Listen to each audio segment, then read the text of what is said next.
talking about the historic relations between Ghana and Korea, we are proud of the shared values that we have, the same historical background, our respect for democracy and respect for human rights. Because of these shared values, it is very easy for us to collaborate on multilateral matters. And so Ghana and Korea, we find ourselves taking the same position on many issues in the United Nations and other international fora. And so it's not about the distance between our two countries, it is about the similarity of the shared values that we have. We are also proud of our Ambassador Kojo Choi, who embodies the values of both Ghana and Korea. Today, because of the social media, we have been able to follow his exploits since he arrived in Korea. And we're very proud that he's been accepted as a representative of our country. We share values. When I was coming, somebody asked me to bring them back kimchi. And our young people, including my children, listen to K-pop music. And so that brings us together as people. With regards to our bilateral relations, we have focused on agricultural and agribusiness to be able to achieve food security, and our cooperation with KOICA has been very important, especially in relation to the increase in rice production, the K-Rice Belts project. We're looking forward to the availability of the high-yielding rice varieties so that we can increase rice consumption, because rice has become a staple food in Ghana now, and we want to reduce the amount of rice we import. Africa has passed the African Continental Free Trade Area, which is a historic agreement that opens a market of 1.4 billion people. And the Secretariat of the African Continental Free Trade Area is based in Accra, in Ghana. And so we want to create Ghana as the hub for production and export into the rest of Africa.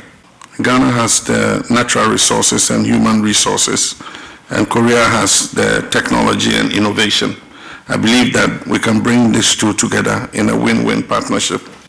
We like to add value to our products, and I want to thank you for the chocolates that you gave me. We enjoyed them yesterday. And I'm happy to note that I also brought you Ghanaian chocolates. And so we can enjoy the sweetness of both chocolates. Because of climate change, we've had some issues with the production of cocoa. And as a result of that, a few years ago, there was a decline in cocoa production. And this year, there's overproduction. And so cocoa doesn't have a stable price, it keeps fluctuating. And so we want to create a situation where we can add more value to the cocoa by producing cocoa liquor, cocoa butter, for export, so that other businesses can go and make it into finished products. Ghana, like other African countries, has a potential for critical minerals. And so currently we're exploiting bauxite, manganese, and gold, and we've discovered vast reserves of lithium and some nickel and other rare minerals. Korea has the technology, and we believe that we can explore these minerals together and not export them in their raw form, but add value to the critical minerals and export them both to Korea and other countries. Korea has been a strong seafaring nation, and the issue of piracy is of major concern to Korea, just as it is to Ghana. And so I'm happy that one of the memorandums we're going to sign is to do with maritime safety. The Gulf of Guinea is experiencing several incidences of piracy, and so we'll be happy to have a joint framework for cooperation on the issue of piracy. Ghana has come out of some financial crisis. We have successfully restructured our debt, and our economy is back on track. Inflation is low. Our currency has improved, and we're meeting all our debt obligations.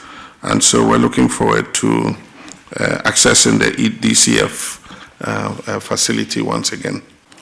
We look forward to signing visa waiver agreement with Korea for diplomatic passports and official passports. This will make it easier for exchanges between our two countries. We look forward to mutually supporting each other on the UN reform, to reform the UN in order to expand it.